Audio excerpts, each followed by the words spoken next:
This conference will now be recorded. This conference will now be recorded. Will be recorded. We are up and running, so. Okay, just let me know when you want me to get started. I would just say wait maybe a couple more minutes. Yep, no problem. Just because I know there's supposed to be at least a minimum of 3 or 4 more coming on. But for our calls, I know that I usually get started pretty quickly, but we'll give them a few extra minutes to log on there. Sounds good. And maybe keep an eye on your email, because if anybody's having problems getting logged in, they'll probably email you. Yeah, so far we're good on that front. No, that's good. You've had more experience with this than I have, so I might be interrupting and going, Denise. GoToMeeting is a bit of a bandwidth hog, and then also too, it's like there's like, you know, if you don't try it in advance and download it first, you can get some weird messages pop up that can throw some people off. So. Oh yeah.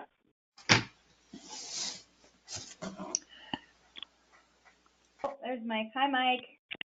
Hello. Is it working for you? I can hear you, and I've got a screen in front of me. Well, then there you go. I think it's working for you. Good. Excellent. Your mic is really good on. Are you on the phone or are you on your? No, I chose to go on the phone this time, and then I've got a screen that's in front of me that says Regional Community Volunteer Portal Training, and Perfect.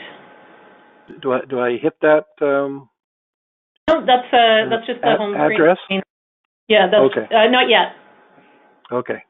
That's Denise's screen. This is just the start of the first page of her PowerPoint presentation. So. Okay. And Denise will just wait maybe 1 or 2 more minutes, and then we can get started. So. Sure. Just let me know when you want me to start. I will for sure. Everyone's clear. We are recording, so don't say anything bad. Have it on file forever. Oh, and somebody else is coming in here. I think there's a group current that is. Oh, hey, Steven.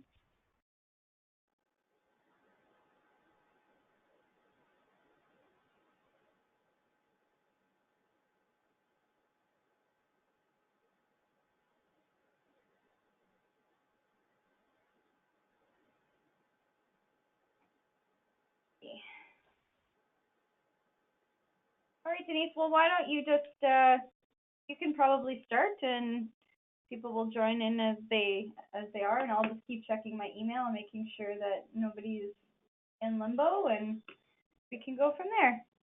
Sounds good. Thanks, Stephen. We just got your note there. Stephen has no mic at work, so he's going to watch.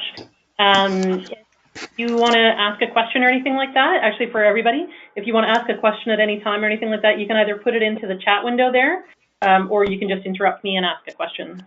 So we're going to get started. So my name is Denise Strong. I'm Director of Information Systems at Special Olympics Canada. I'm located in Toronto. So Corinne and I have worked together a lot over the last year on this project, and she asked me to do the first presentation for you guys. So we're going to be taking a look at the portal training for the regional and community volunteers. So this is where we start. So wanted to start off by thanking you guys so much, especially working at Special Olympics Canada. I don't often get an opportunity to work with the volunteers directly. I did get to during this project, but it's always, it's always a great thing for me and for anyone at Special Olympics Canada to get to work directly with volunteers. We recognize and acknowledge and thank you guys so much, because without you guys, we're nothing. So we really, really appreciate it. The whole point of this project has been to bring a higher level of program management to the organization. So we've developed this tool to try to help you do the work that you guys do, the important work that you guys do. And so we wanted to thank you guys so much for taking in this tool. We really appreciate your time, so thank you so much.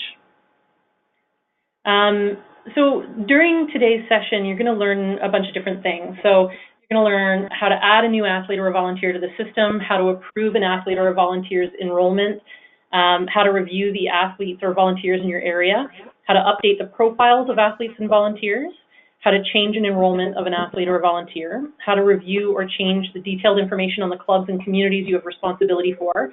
And you're going to also see the training pieces that we've built to help you so that you can train your head coaches. The first thing that we're going to actually do is we're also going to show you the experience that your athletes and volunteers will have so that you can answer questions if they come to you with questions.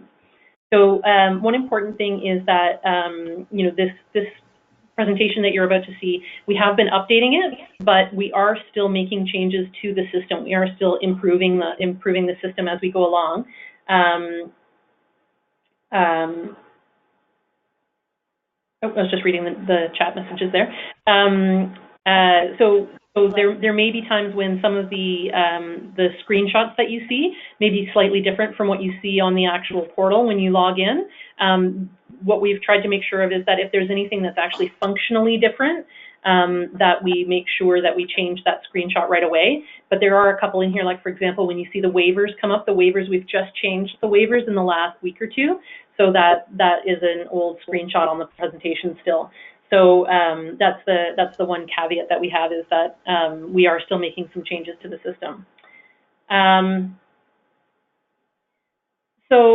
Actually, before we go on to technical, just to reiterate, so while I go through this, if you have any questions or anything like that, please interrupt me. It's no problem. We've got enough time that we'll be able to get through the whole presentation and have questions as well. So you can either hold your questions until the end, or you can interrupt me. That's fine.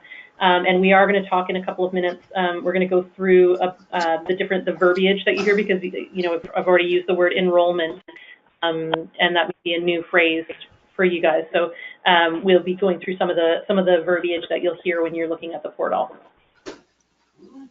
To start with, though, I just want to talk about technical. So the supported browsers that we have to use the portal, I won't read through this, but basically any of the most commonly used web browsers, if you use the most up-to-date version, most of the common browsers will work with the portal. So basically, whatever you're using is probably fine. If you're having any problems, try updating your browser. Training versus live environment. So we have two environments of the system. So we have a practice or a training environment, and then we have the live environment. So we'll be giving you a copy of this presentation afterwards.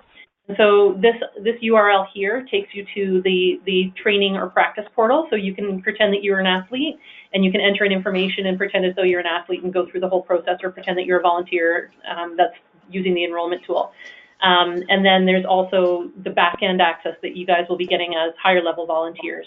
So you're able to go in on the practice environment, and you don't have to worry about breaking anything or adding fake information. It's all fine there.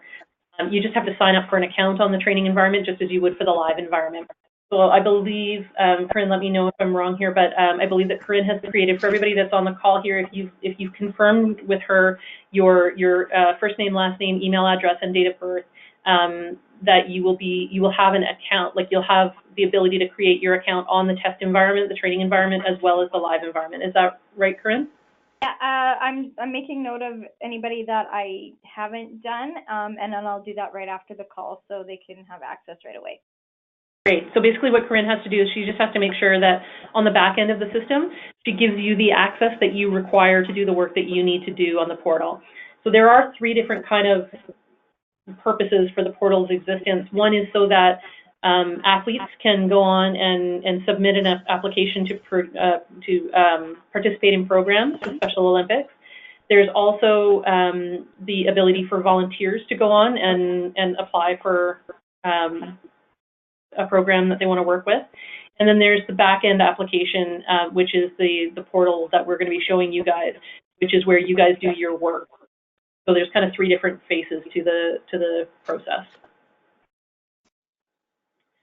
So we're going to start off with what the athlete and volunteer experience is. So, and this is coming from the perspective of that you may have questions from volunteers or athletes that are using the system. So we're just going to kind of go through quickly and show you what happens step by step.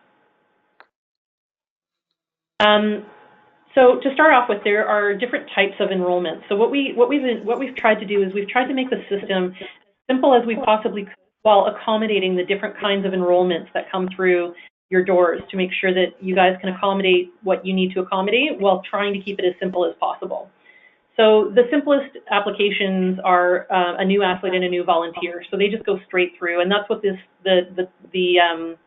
what I'm going to demonstrate for you in a moment is just going through as a new athlete or volunteer. For returning athletes and volunteers, if they're already in the system, they need to check their email for a unique ID to proceed with an application. If they don't have access to their old email anymore, then they need to call the chapter to have their email address changed. There's also athlete or volunteer guardian. So if the athlete or volunteer is under 18, or if it's an athlete that is over 18 that has a legal guardian, then if both the athlete and the guardian are new, it's just as straightforward as if they're a new athlete or a new volunteer. But if it's a returning athlete by a new guardian, the guardian will need to get in touch with the chapter to get access to the athlete's profile, and this is for security reasons. So if you do have guardians that you know will want to use the system, and they're going to be working with athletes that are already in the system, there is an extra step there that is required, and it's because of the security level that we are giving access to information, and so we just need to be careful with that level of access that we're providing. Sorry, Shauna. Chapter. Sorry, chapter is what we refer to as the provincial office. So there's the national office, which is Special Olympics Canada, which is where I work, and then the chapters are each province. Cool. Any questions about the types of enrollment? No, just one question, and that's the enrollment for either an athlete or volunteer where there's no email address. Sorry, go ahead. No, just what happens if there's no email address for either for anyone enrolling. Yeah, so unfortunately, you do need to have an email address to use the tool. If it's a brand new person, they need to put in an email address so that they can check in on the portal. So if somebody doesn't have an email address, they're unfortunately still going to have to go about it the old-fashioned way, the paper way. Oh, okay. So it's just the old-fashioned registration process, right? Okay. And I just wanted to throw in here, so I just sent a note saying that in terms of the athletes, because you guys were doing the cross-referencing in terms of who was registered last year and kind of as a starting off point of who we know will be coming back or information that way, I will, as part of the registration list, that I'll be sending out to the communities for that I would normally do for accreditation. So just instead of their forms, I'll just send you a list that has specifically to the community managers and whoever will have that level of access for like personal information, but I'll have the list of the email address and everything like that for them to be able, so you can help them register if they need help or can't remember what their email address was that they put in. You'll have that information readily available. And if they are people that are already in the system, then you should have access to them through the portal as well. So the file that Corinne will send out is a quick, easy view for you, but we'll also take a look later at the different ways that you can look at information that's already in the portal for you. Yeah, for sure. That's just if they're wanting to register online and they're wanting the system to find them, but they may have had one or two email addresses and they can't remember or whatever it is. You'll have it, the one that we have on file. So. Perfect. Okay. So the athletes. Oh, sorry. Go ahead. Or was that my own echo?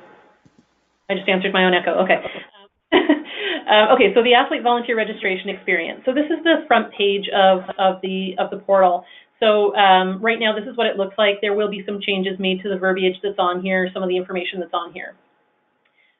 So you'll see here that on the right-hand side, there's the buttons that are available to the new athlete or volunteer. So if they're a new athlete, they're going to click on New Athlete, Join Program. If they're a new volunteer, they're going to click on New Volunteer, Join Program. If they're a returning athlete, they click here. If they're a returning volunteer, they click here. Another thing that they can do as well here is program search. So what they can do from here is they can look up what programs are available. Now you can't register from here. This is just a program search so that people can go online and say, I just want to see what's available in my community. If they want to actually register, they need to click on either new athlete or returning athlete. Once you click on new athlete join program, this is the page that they'll see. So the first thing that they do is they select their chapter. So we've changed the verbiage on this to say your chapter /province/territory so that people know, people can select which one is appropriate for them. And then you fill in whether you are filling this application in for yourself or for someone else. So if you fill in someone else, it's also going to pop up with caregiver/guardian information and then participant information. So you fill in this information, first name, last name, date of birth, email address, and whether or not they're over 18. Okay, so now once you've done that, you come to a confirmation page. So what happens here is the, this is if you've selected someone else. So this is what it looks like. So you have the guardian / caregiver information and then the participant information here.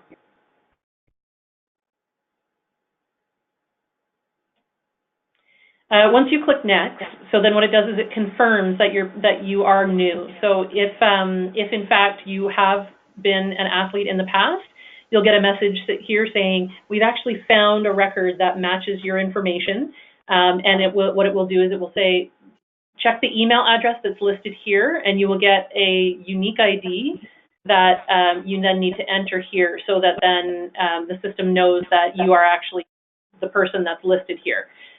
So that's if the person puts in their information and they are found in the system. If they're not found in the system, then you'll get this message, which is profile not found. So please continue. Click next step waivers to continue. Okay. So now this waiver page has changed a little bit as well. What we've changed is we've added in a field that has the name of the person that is signing off and the date that they are signing off.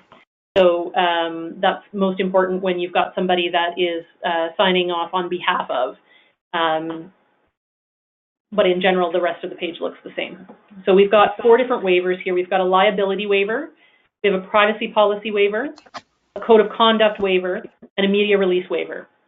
So for legal reasons, the liability waiver, the privacy policy waiver, and the code of conduct waiver need to be agreed to for the person to continue. If they don't check yes, they check no, they will not be able to continue. The media release waiver, though, once they read the media release waiver, they are able to say yes or no to that. They can refuse. Basically, the media release is basically just asking if they are okay with their image being used by the organization. So they can say no to that. Once they're finished filling in the waivers, then the next step is program search.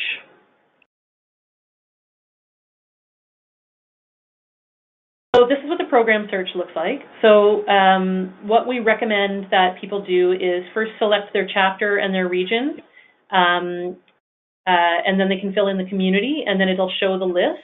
If they wish, they can put in their postal code and say how far from their house they would like to go. The important thing with this, though, is that with postal code requires that the club has an address attached to it, because it's the only way that the postal code search function works. So if for example, you have, you work in a number of different locations, you have to pick one location and put the address in under the club level, so that the system can find a location to put in. They can further narrow down their search by adding in a sport and by the day of the week, and then beneath it here, they'll see the list of the clubs that are available for registration. The list, is that provided by the community to the chapter? It's so in the system already, we have the list of all the communities. And then what happens is, so we have, in terms of the architecture of the system, the very top level is the chapter, then we have regions, then we have communities, then we have clubs. Then underneath clubs is something called a program session. And so a program session is built around when your activity takes place. So for example, say in this example, say basketball. So you would put in the start and end dates of when basketball is taking place that year. And so the club level is in the system already for you. You are able to go in and create a program session that says this is when we're doing basketball. So right now, anything that's active right now should have a program session created already in the system. So it's just if you're creating a new one, you'll need to create a new one. But I'm going to show you how to do that later. Okay. There could be two different types of basketball, right? That's okay? Recreational and competitive? Yep, definitely. So are they two different clubs? Are they considered two different clubs, or? Yes. Yeah, okay, yeah. So you'd have two different clubs. So you would have, instead of Burlington basketball, have the name of your town and basketball, and then in brackets, perhaps it could be competitive kind of thing.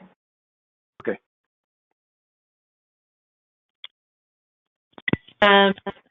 So there's two different buttons on the program search results. So one is just the simple selecting it. So you can select it and then click next step, and then you've selected that program. The other thing that you can do is click on this edit button here. It's an edit button, but really all it does is it shows the information about that club. So if you clicked on this one, it would show you the information on the Burlington Soccer Club. So it'll show you, the information on where it takes place, what days it takes place, that kind of thing, what days of the week it takes place.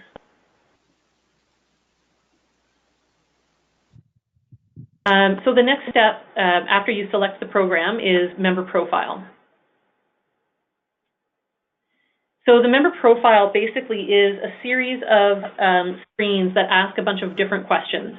So this is the first one. So it's asking main information. So it has pulled in the email address and the birth date and the name of the person. But now it prompts for what their sex is. They can also add in gender identity if they identify differently from what their sex is. They can enter in their cultural background. They can put in their communication preferences. Corinne says, I will be going through the program information that everyone is sending to me to make sure that the programs for the upcoming year are entered properly and ready for registration. Oh, that's right. Sorry, Corinne, I forgot you're doing it, that you are entering in all the programs and the program sessions, right?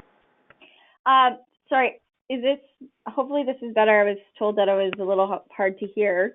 Yeah, so I'm all the communities have been sending me their program, just like their overall information, so that I can go in and make sure that they are in the live system and ready for registration. And then I will be turning them as the communities have their registration nights, just to enable the portal registration. But if they need to edit anything within those, we're kind of working both hand in hand with it, just to make sure everything's ready. People actually have a program to register in.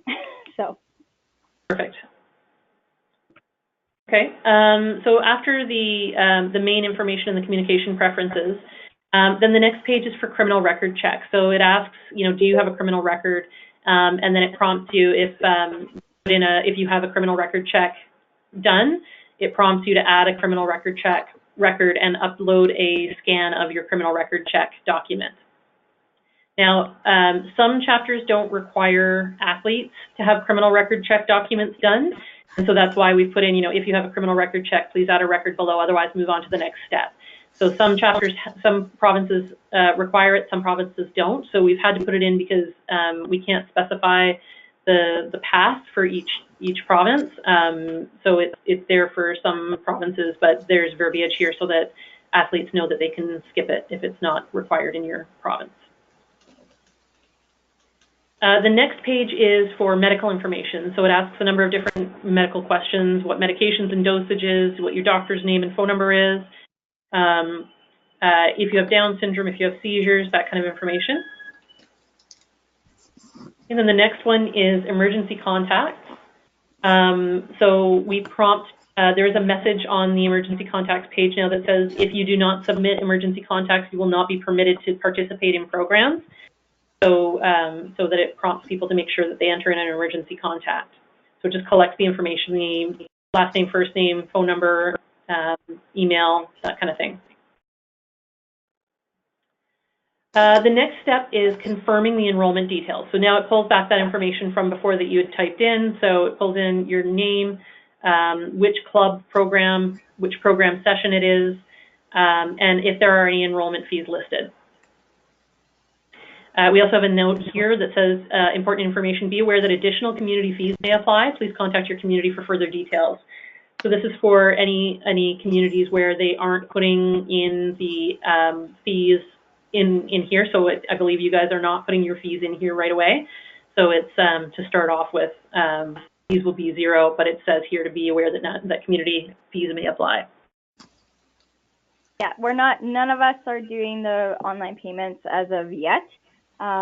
So this there'll have to be a lot of communication, just making sure that all your memberships will need to pay at the community level and what's needed for each program that they're participating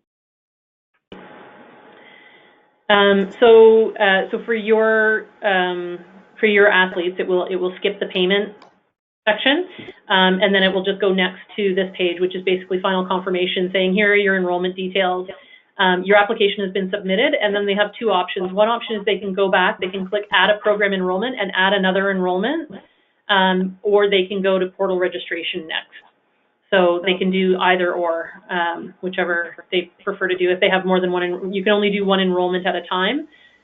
So say they have like a number of clubs that they want to participate in, they need to go back and now add program enrollment. So they need to do one at a time. How far back does it go for the, Perfect. Okay. Good question. So what it does is it just takes them back to the enrollment page, or the proximity search page, the program search page. They can then do another search for enrollment, and then they just once they're done that, then it takes them back to that finalization page again. So they don't have to go through their whole application again. They just go back to the program search.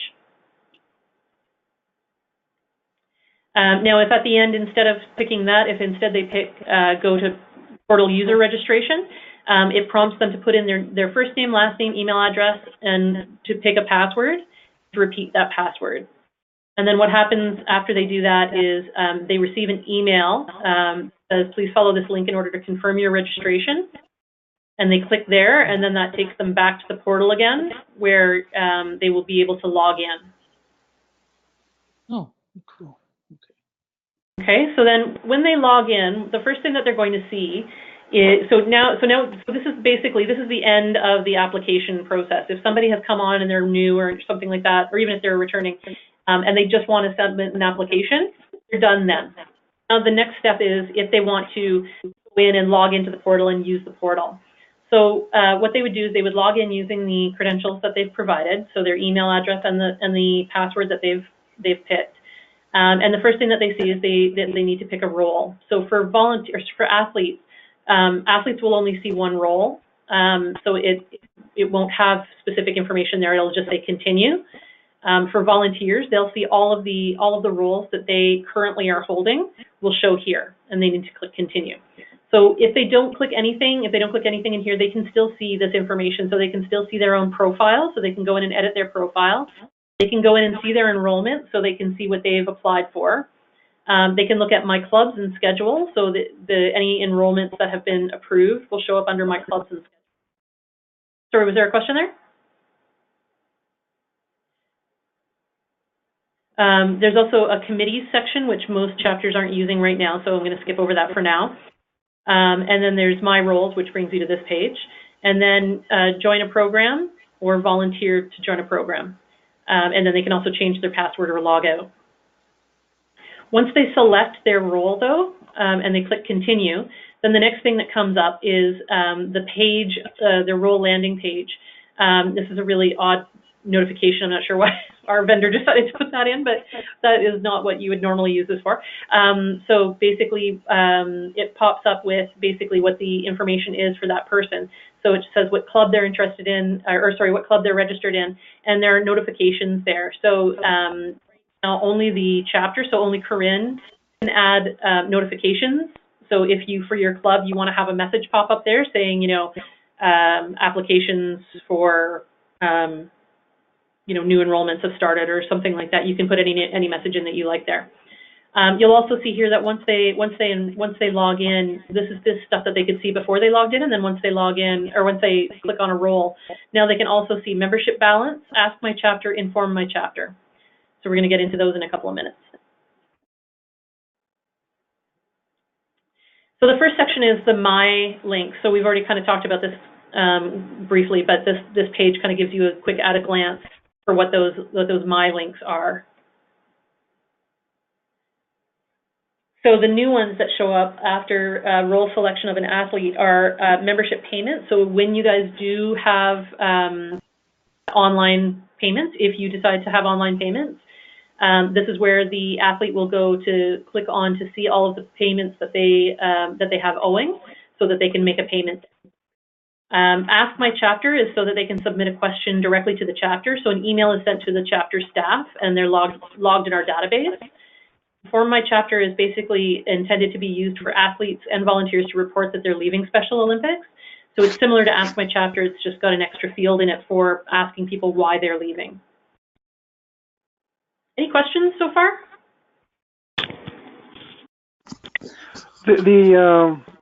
On top, once they've changed, say, their enrollments or they added a program, and it goes through and it's okayed, where does that information go?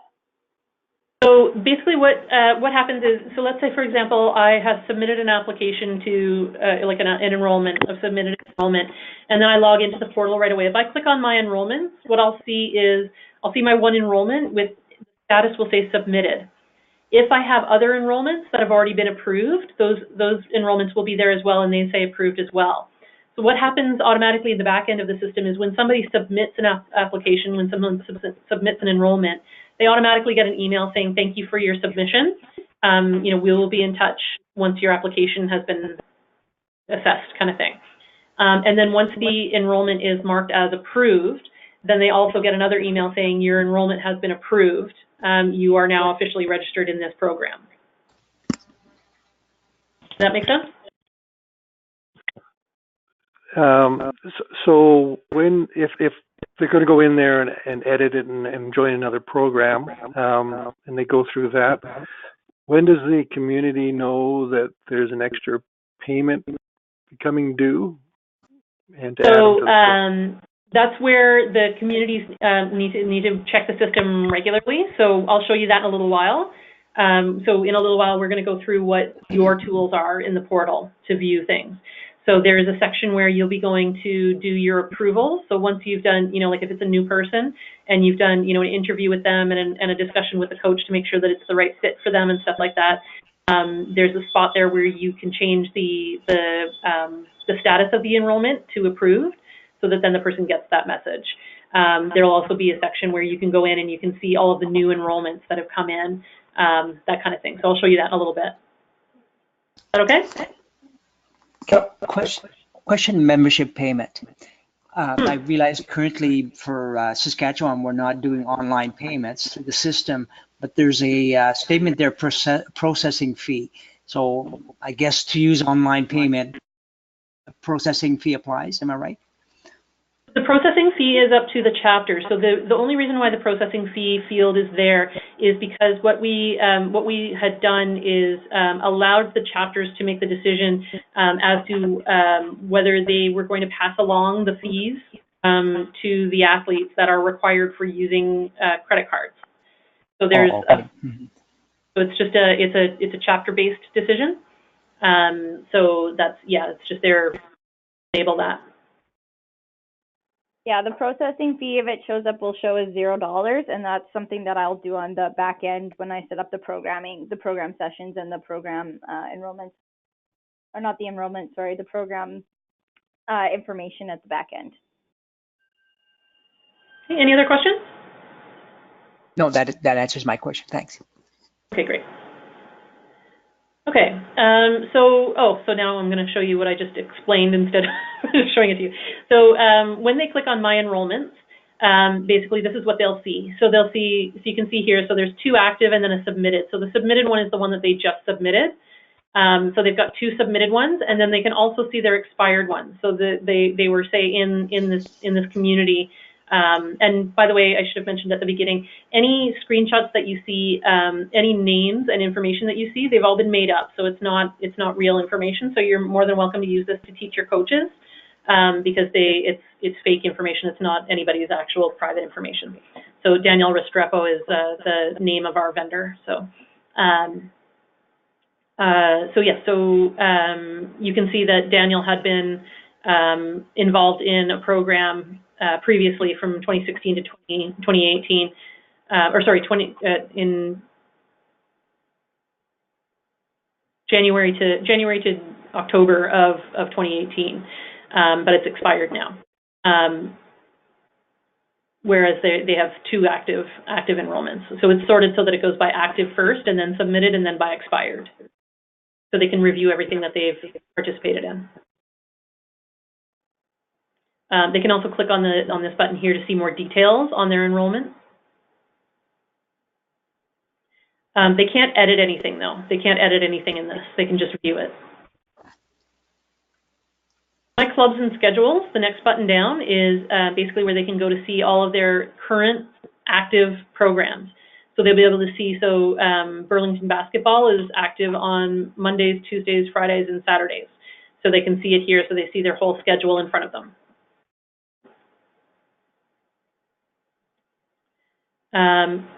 Committee participation, again, you guys aren't using committees right now, so I'm going to skip over that. If they click on Athlete Join Program, that's the next, so the next button after that, after My Roles, is Join Program. And so what they see when they click on there is it automatically fills in their name and then clicks on Next Step Waivers. And this is the same process for whether it's a volunteer or it's an athlete.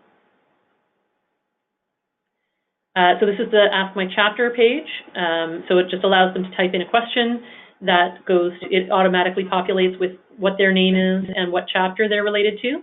And then it automatically fills in the date that the question was posted.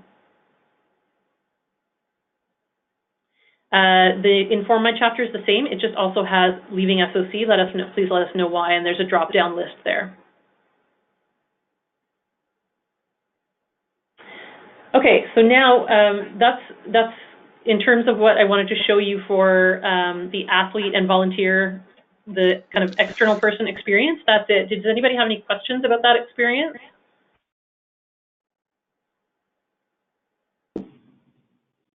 Okay, so now we're going to move on to the admin volunteer screens. So this is where we're basically giving you guys access to the back end of the system so that you've got your own information that you need to see. So there's 2 different ways to set up access to the system. So you can get an email from your chapter, which is what's going to happen to you guys. You're going to get an email after this. But you can also click on the portal user registration link on the home screen of the portal. So let me just go back up. Way back here. So see the portal user registration buttons? That's what you can use as well.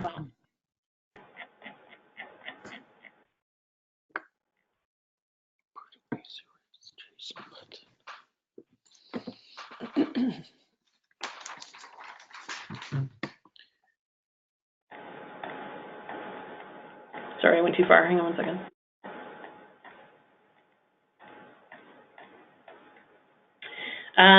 So both ways will take you to the same page in the system to set up your account. So basically, it's the same thing as for what an athlete has to do when they set up their portal account. So you just type in your first name, last name, your email address, and then create your password.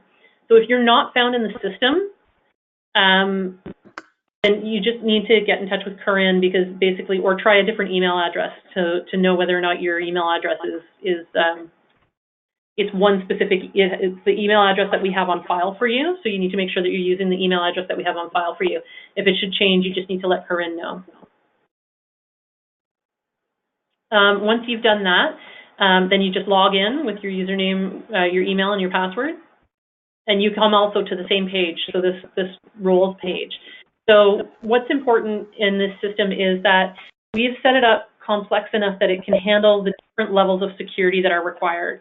So in some situations, a volunteer may be a volunteer in a couple of different areas. could be a regional volunteer in one region, and then in another region they could be a head coach.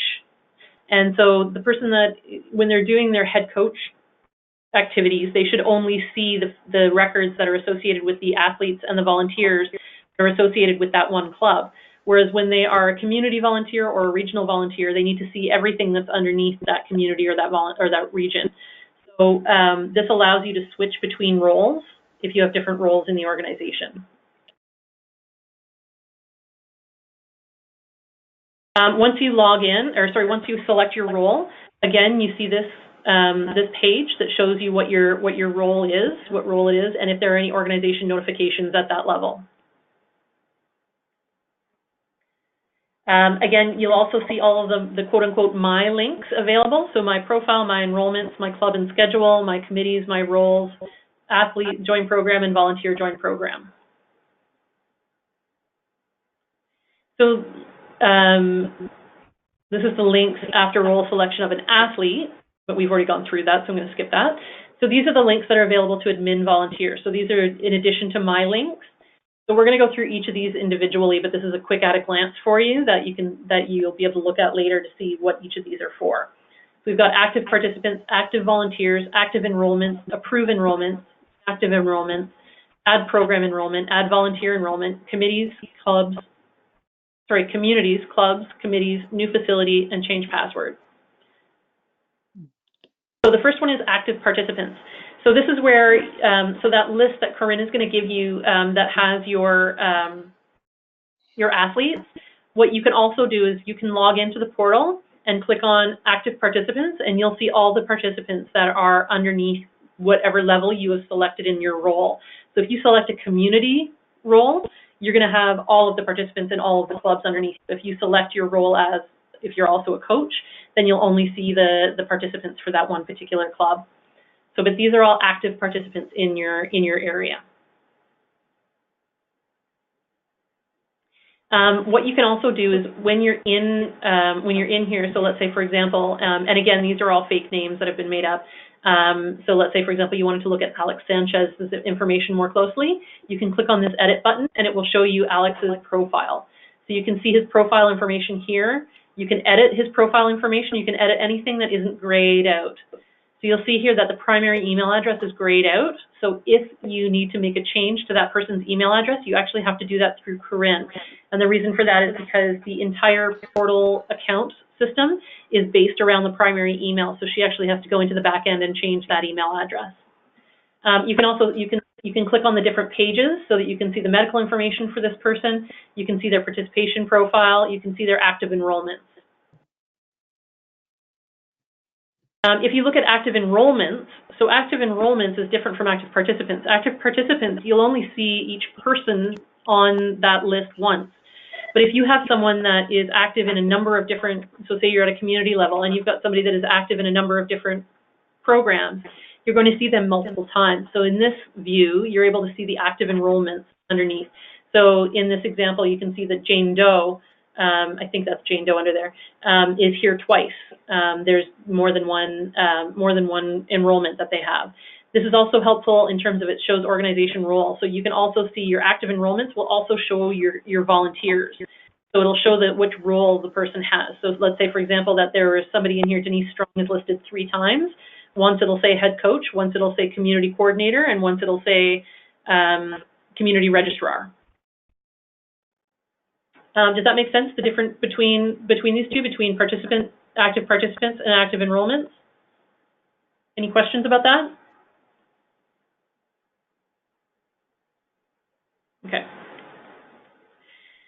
So to update an enrollment, what you can do is when you open up the enrollment page, so when you click on this button beside the enrollment, you're able to see at the top the name of the person. If you click on that button, it'll actually open up their profile again. So you've got a few different ways of accessing a person's profile, so you don't have to go, all the way back to look at this. But you can check out Brendan Anderson's profile by clicking there. Otherwise, you can see this particular enrollment that he's got. And this is where if you are able to go in and say, change the status of the enrollment. So let's say, for example, that you've had a discussion with Brendan and you think that it's not appropriate for him to be in this particular club, then you want to take this enrollment and cancel that enrollment. You can click cancel on that enrollment.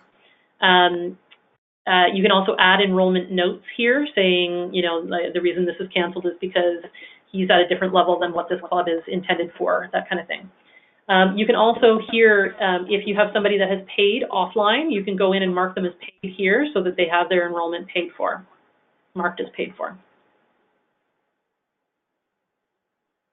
There's also a button for approve enrollments. So this is just editing, updating an enrollment.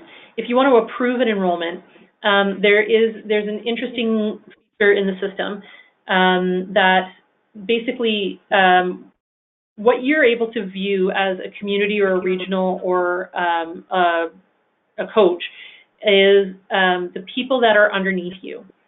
If somebody new submits an application and they have not ever been involved in your club or in your community or in your region before, we can't show you everybody in the chapter because that would break our privacy rules. So what we have to do is actually get the chapter to go in and check to make sure, is this really a new person or is this person a returning person, but just they've never applied in this region before, so we don't know if they're new or not. So what you'll see when you click on approve enrollments is that there's two sections. One that says enrollments requiring region or chapter approval, and another one that says enrollments requiring community approval. So if you see ones that are down here, you can still click on them and edit them.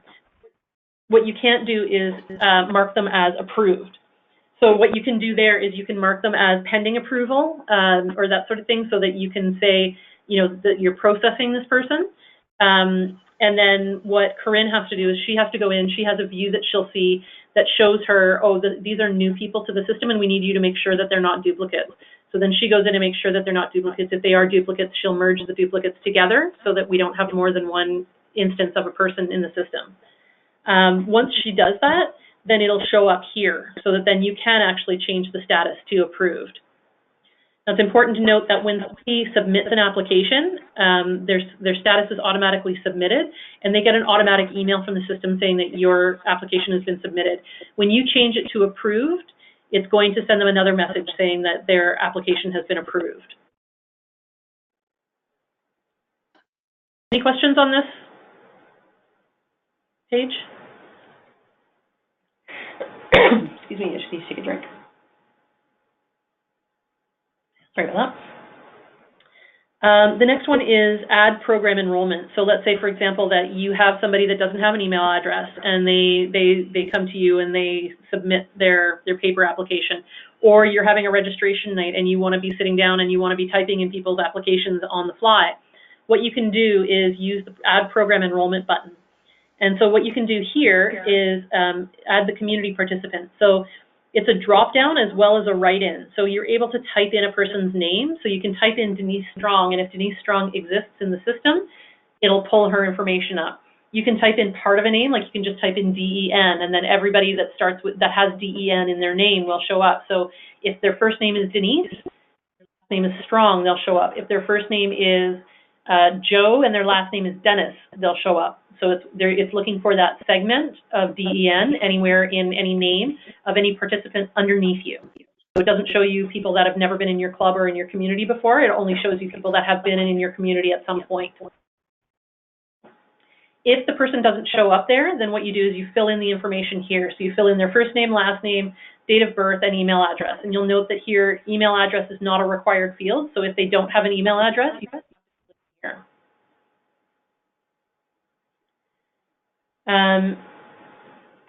So what this will do is then so the next step after this is program search. And so then from there, from program search, it takes you through the application process, just as though you were a new athlete or a new volunteer. If you filled it in up here and the person's existing already, it gives you the opportunity to look through their profile to make sure that their profile information hasn't changed. But if you put it in as a new person, so using the information down here, it's going to prompt you to put in all their information.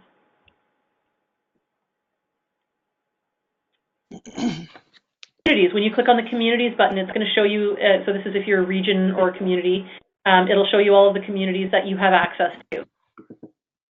When you click on one of them, It opens up community details, so you can type in information here about the address and stuff like that for the community. It also has a banking information tab if your chapter wants to put banking information in there. Clubs is the same idea, so however many clubs you have access to in the role that you're logged in as, it'll show you all the clubs. So if you're community-based or a region-based, it'll show you all of the clubs, and the same thing, it'll show you all the club information. It'll also show you the sessions that that club has if you click on the Club Sessions button. Now, adding a program session. So as I've mentioned before, the architecture of the system is that it starts off at the national level, which is chapter, and then it goes to region, then to community, then to club, and then underneath club are program sessions.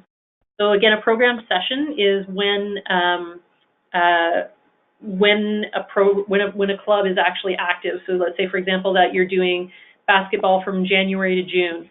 So you would want to create a club session for January to June. Now, for this first launch, Corinne is creating all of these program sessions for you, but I'm just going to quickly show you that in the system, you'll see that there is a button for adding a program session that you can use as well in the future.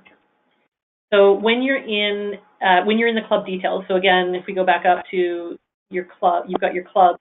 When you click on the edit button for the clubs and you click on club sessions, when you're in club sessions, you can click add to add a program session, club session.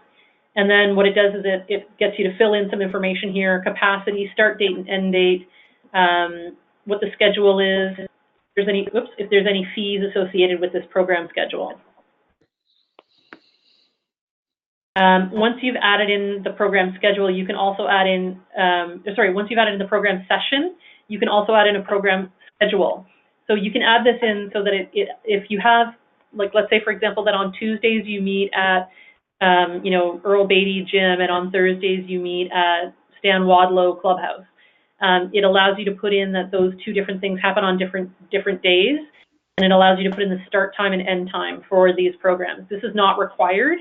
You don't have to create a session schedule, but it allows you to put it in. So now Corinne is doing program sessions for you, but in the future you may be asked to do the program sessions, and if you like, you can also do program schedules.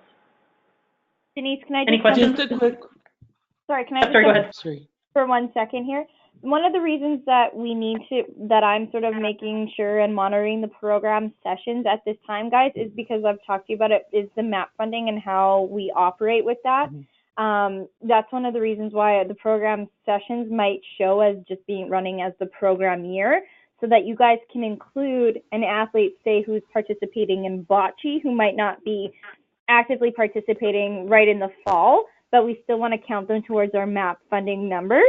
So that's one of the reasons why the program sessions will be set up by me, so that I can make sure that, like, the schedule could change via you guys, but the sessions themselves, it's more so that we can calculate our MAP funding properly, so that we can get you guys more money for the number of athletes that are participating throughout the full year, rather than just in specific programs that might not be happening right in the fall, if that makes sense. Great. Any questions?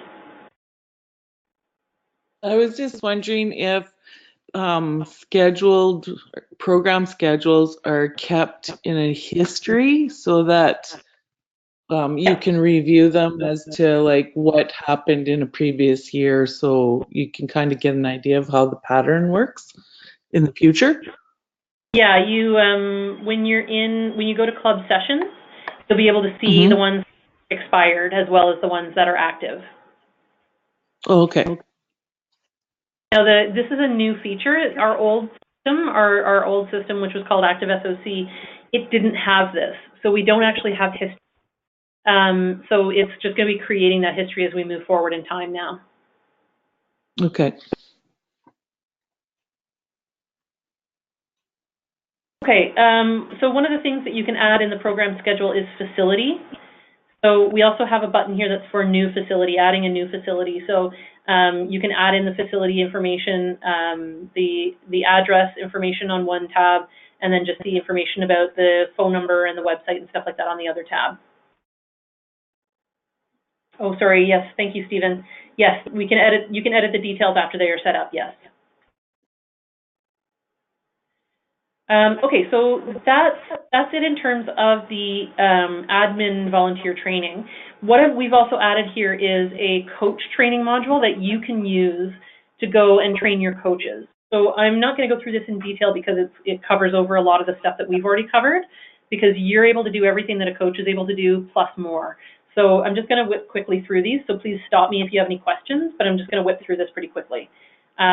So you can take this PowerPoint and just, so you're going to get it, it's like an 80 slide, 90 slide PowerPoint.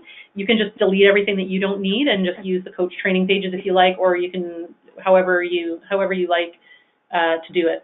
So one thing though is that if you are going to do a virtual training with your coach, the tool that we're using today is GoToMeeting. It's free. You can sign up for a free 30-day trial. There's also things like JoinMe and Zoom. I think JoinMe you can always use for free. And then you can also create your own canned videos using a tool like Loom, which is really great. The only thing that we just ask is that when you're creating videos or sharing using a webinar tool, that you're really careful about what you're generating, because any live information that you show on your screen is our members' information. So if you are going to do a training session, then please go into the test portal, use the test portal, and create a bunch of records like Daffy Duck and stuff like that, so that you can show records showing fake information. It's just something that we need to make sure it's everyone's responsibility together to make sure that we're very careful with our data, with our athletes and volunteers' data. So that's just a word of warning. So we've basically just copied the screens from the beginning of this so that you can take them through the same steps that you were taken through. Going through the different tabs that are available, the ones that are available to the coach, you'll see that there are fewer buttons available to the coaches than there were to you. They can see active participants, the active volunteers, they can see active enrollments. They can add a program enrollment, and they can add a volunteer enrollment, and they can look at their own club profile. So this is just going through the detail of it. So the active looks exactly the same as what you were able to see. They're able to edit. They're able to edit information on the profile so that they can update the profiles for you. They can look at the enrollments. The enrollment, for the most part, is not editable for them. I think they are able to change someone to canceled or suspended. But they aren't able to make any other changes. They can't change the level. They can't change the actual enrollment itself. They are able to add a program enrollment doing the same method that you are. They're able to view their club details. They can look at their club session information. They can add a program session. And assistant coach access has even fewer options. They are able to view active participants, active volunteers, view the club profile, and that's it. So that's it for the presentation. So now what we would generally do is, if we were in a room together, we would kind of turn you guys loose, send out the test environment link for you to go and set up your account, and then kind of help people as they kind of work their way through navigating the system. So Corinne, how did you want to move? Like, what do you want to do next? Well, I think what'll have to happen, just because we're doing it a little bit differently, we're not all in the same room. I'll be sending out the testing link after the call. But if anybody has any questions right now, we can go over those specifically, or go over anything that you would like us to go over again. And then I'll send out the link, and then I will provide support as you guys are working through everything going forward. And you'll also have this PowerPoint will be sent to you as well, so that you'll have all of these screenshots so that you can work your way through what everything does.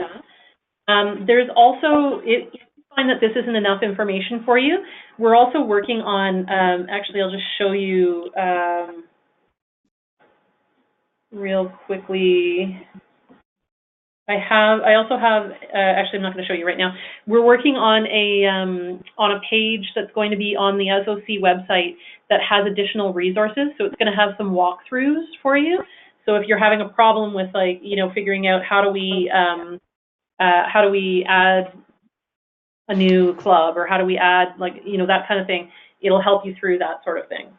So Stephen just posted a question here. When we post notices to the community or program, will those be emailed out to people, or do they have to log in to check for updates? That's a great question. It just shows in the portal. It doesn't get emailed out to them. So if you want to email your constituents, like your athletes and volunteers, what you would do is you would go into your active participant and active volunteer list, and you can export. Let me just pull up that page for a second.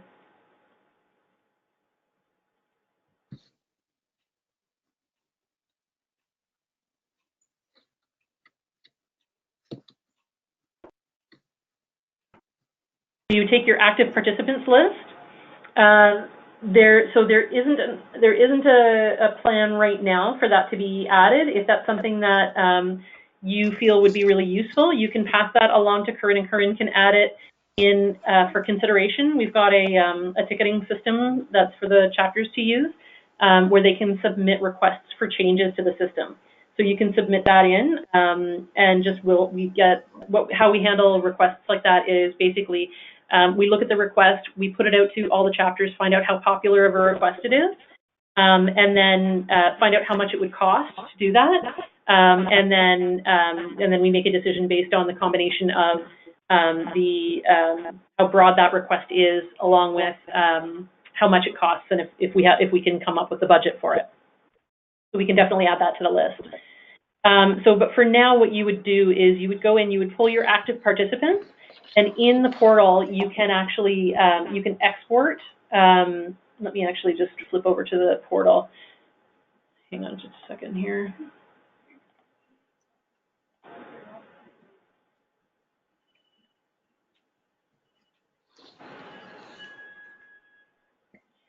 So I would go to active participants.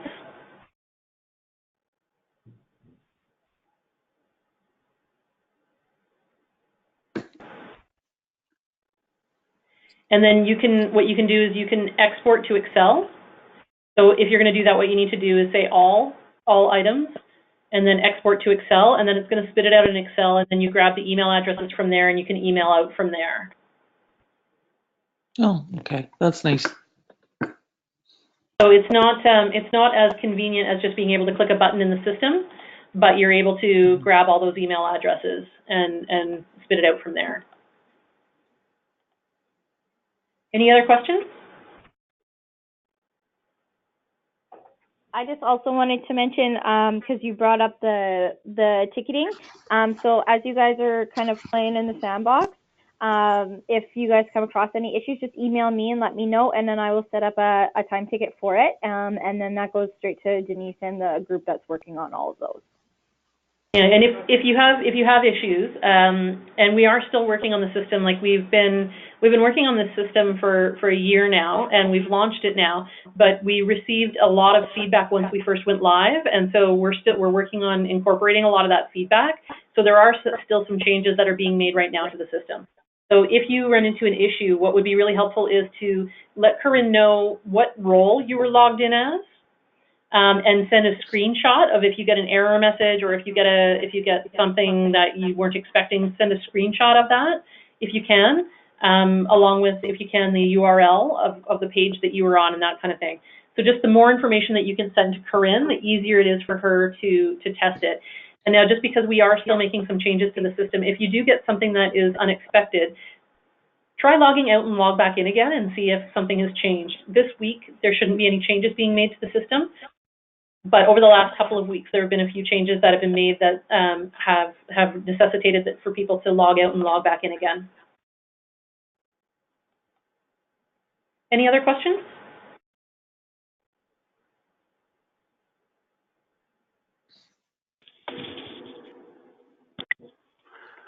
So this presentation is being sent to us? Is that That's right. what I understood? Yeah. Yep. And so what you can do is, I'm sure Karen will probably send the URL in the email as well. But the page that talks about the live training versus live. So this is where you'll grab the URL for the test environment, and then this is the environment, the URL for the live environment. So just always be very careful if you are going to enter in some fake data. Just always make sure that you see Dev portal that you see the word Deb in there as well.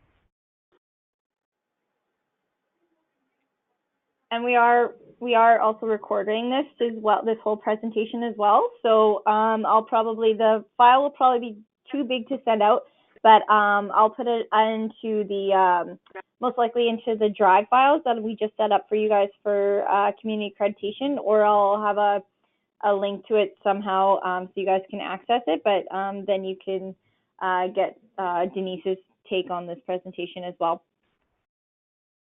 Yeah, and if there's anything that comes through that Corinne isn't able to answer, she'll just forward it on to me, and then we can answer it together. Yep. This is definitely not the last, this is not your only training opportunity, that's for sure. Yeah, and if any of you guys want to jump on any of the other training days that are set up, of which I know I haven't set any up in August yet, just because I did take last Thursdays and then Sundays, I canceled them so Denise could do this first one here. I'll be setting up 2 more in August, so we're doing 6 total. It'll be the same presentation, only I'll be doing it instead of Denise. But if you guys are welcome to jump on, you don't have to do all of them because it's going to be the same presentation, but if you want to, you're more than welcome to, as well as anybody who specifically who you would like to, from your community executives who you feel is going to have that access to have more access than the coaches, then I recommend them jumping on this training as well. But it will be available in all forms as much as we can. So. And definitely let us know if you've got any feedback for this presentation as well. You know, like if it's too much at once, if it's too little, if it's, if it would be better, we switched it up a little bit and did this is what the view of the athletes is first, instead of usually I do that last. So any feedback that you guys have, that'd be great information for me as well as for Corinne as well to have, so that we can make it better for you guys, a more easier learning experience. Sure, once we all get on and fool around with it, we'll have comments. Definitely, yeah. For sure. Okay. So Corinne, what do you want to do now? Do you want to let them? Yeah, I know. I think unless anybody else has any other comments or questions, we can probably end here, and I'll send everything out. I would like to thank Denise so much for doing this. Mainly probably for selfish reasons for myself, just so that I can deliver the training properly. But thanks guys for jumping on as well. As I said many times before, this is the learning process for all of us, including myself. And so we're doing it step by step. And so I appreciate you guys hanging in there with all this. But yeah, thanks so much, Denise, for calling in and doing this for us so that we have a good reference point going forward. Great, no problem. Thanks for having me. Thank you guys so much. Yeah, thanks, Denise. Thanks. Thank you. Yeah, it was really good. Great. I'll send everything out right away here, and then you guys can have at her in the sandbox. And if you have any questions, just feel free to email me or call me. I am in tomorrow and Wednesday, and then I'll be in next week. So, but we'll go from there. So. Thanks, Corinne. Great. Yeah, thanks guys. Bye.